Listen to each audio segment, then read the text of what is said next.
اب اگر انتظار ہے تو صرف باقی ماندہ عمر کے پورے ہونے کا کہ کب سانس اور بدن کا رشتہ منقطع ہو۔ مکان مالک لڑتے رہتے ہیں ٹائم پہ کرایہ دو، ادھر مزدوری نہیں ہے، وہ کہاں سے کرایہ دے؟ بچوں کو بھوکا دیکھ کے وہ پریشان ہی رہتا ہے، اپنے آپ کو کوستا رہتا ہے کہ موت آئے، موت بھی نہیں آتی۔ مہنگائی نے کاروباری اور تعمیراتی سرگرمیوں کو متاثر کیا ہے اور اس کے اثرات سے مزدور بھی محفوظ نہیں رہے۔ کراچی کے مختلف چوکوں چوراہوں پر موجود یہ مزدور کبھی چھٹی نہیں کرتے، مگر اس کے باوجود انہیں کام ملنے میں دشواری کا سامنا ہے، جس کی وجہ سے ان کی پریشانیوں میں کئی گنا اضافہ ہو چکا ہے۔ کیمرامین مستنصر حسین دانش کے ساتھ فیض اللہ خان، ARY نیوز، کراچی۔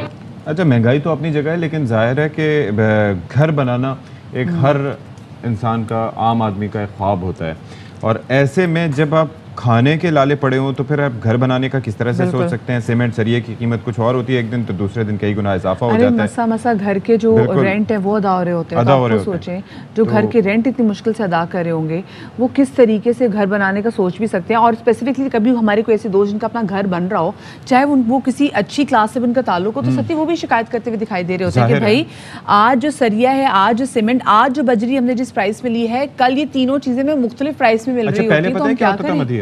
پہلے یہ ہوتا تھا کہ دو طرح کے ٹھیکے ہوا کرتے تھے۔ ایک تو یہ ہوتا تھا کہ جو ہوتا تھا ٹھیکیدار، وہ آپ سے کہتا تھا کہ چیز مٹیریل بھی سارا میرا یہ ہے اور یہ ایک اماؤنٹ ہے، فکس اماؤنٹ۔ دوسرا طریقہ کار یہ ہوتا تھا کہ کہا جاتا تھا کہ جی سامان آپ کا اور مزدوری میری۔ اب چکر یہ ہے کہ وہ پہلے والا آپشن بالکل غائب ہو گیا کہ آئے روز جو ہے وہ چیزیں، دیکھیں سیمنٹ، بجری، ہر ایک کی جو قیمت ہے وہ آئے روز جو ہے وہ تبدیل ہوتی جاتی ہے۔ تو سابق چیئرمین اور ماہر تعمیرات محسن شیخانی صاحب ہمارے ساتھ موجود ہیں، ان سے جانیں گے بھائی کہ کیا مسئلہ ہے کہ آج کے دور میں ہر انسان اب گھبراتا ہے اور سب کو یہ پریشانی ہے کہ بھائی ہم تو گھر افورڈ ہی نہیں کر سکتے۔ بہت شکریہ محسن صاحب آپ کا باخبر سویرا کو وقت دینے کے لیے۔ محسن صاحب، سب سے پہلے تو یہ بتائے گا کہ ہم اپنے ملک میں ایک نہایت ہی غیر یقینی قسم کی صورتحال، معاشی صورتحال کو دیکھ رہے ہیں۔ اس صورتحال میں سب سے پہلے تو مجھے بتائیں، جہاں پہ ہم دیکھ رہے ہیں کہ ہر چیز کی قیمت بڑھتی چلی جا رہی ہے، گھر بنانا ایک عام انسان کے لیے، ایک نوکری پیشہ انسان کے لیے کتنا مشکل ہوتا چلا جا رہا ہے اب؟ بہت شکریہ آپ کا۔ اور یہ ٹاپک تو ایسا ہے کہ جو بیسک ریکوائرمنٹ ہے، میں سمجھتا ہوں پوری دنیا کی، لیکن آج کے دور میں پاکستان میں ایک نارمل آدمی کو گھر بنانا تقریباً ناممکن ہو گیا ہے۔ مطلب اس کنڈیشنز میں ہے کہ لاسٹ ایک سال میں ہر چیز کی پرائس ڈبل ہو گئی ہے، اور میں سمجھتا ہوں کہ ڈیلی بیسس پہ چیزیں، جب آپ کی اسٹیبلٹی نہ ہو، اکانومی اسٹیبلٹی نہ ہو، ڈالر آپ کا اپ اینڈ ڈاؤن ہو، تو آپ کے سارے را مٹیریلز ڈفرینس ہو جاتے ہیں۔ اسٹیل روزانہ پتہ ہی نہیں چل رہا 2017 2,17,000 روپے ٹن تک ہو گیا ہے، جو 1,05,000 روپے ٹن تھا۔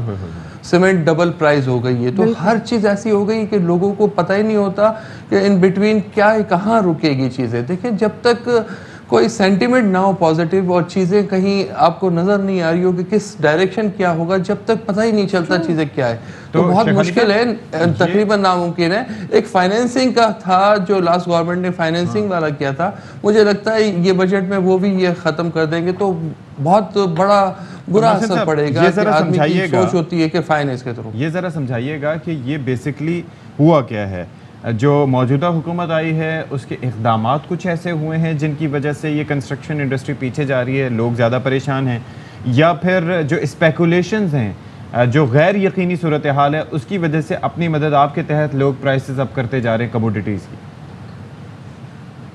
دیکھیں، ایسا نہیں ہے۔ جب اسٹیل ہمارا امپورٹ ہو رہا ہوتا ہے، جو وغیرہ اس کا را مٹیریل امپورٹ ہوتا ہے، تو جب وہ را مٹیریل انٹرنیشنل مارکیٹ میں لاسٹ 8-9 مہینے سے اس کی پرائز بہت ہائی ہو گئی تھی، اور جتنا بھی کووڈ کے بعد جتنی سپلائی آئی، دنیا کی ڈیمانڈ شروع ہوئی، تو ڈیمانڈ اینڈ سپلائی میں ڈیمانڈ بہت زیادہ آ گئی، اس لیے کہ بہت عرصے سے چیزیں بند تھی، تو یہ ایک وجہ ہے۔ اور پرائز انٹرنیشنل مارکیٹ میں کموڈیٹیز کی بھی بڑھ گئی۔ اتفاق سے ساتھ ساتھ ہمارے یہاں یہ ہوا کہ ایک انسرٹنٹی لاسٹ 2 مہینے سے زیادہ ہو گئی کہ ڈالر آپ کا کہیں 180 سے جا کے 205, 203 پہ چلا گیا اور باقی چیزیں مطلب امپورٹ ہونی مشکل ہوگی. تو میں سمجھتا ہوں کہ یہ بھی ایک وجہ ہے, لیکن گورنمنٹ کو ان چیزوں پہ بیٹھنا چاہیے. دیکھیں کوئی بھی پرائز کانسٹنٹ ہونی چاہیے. ہم لوگ جب پروجیکٹ کرتے ہیں تو آج کی پرائز میں پروجیکٹ ہم بیچ رہے ہوتے ہیں, 1 سال پہلے بھی بیچا ہوگا, 2 سال, تو پروجیکٹ بننے میں 4 سال لگتے ہیں.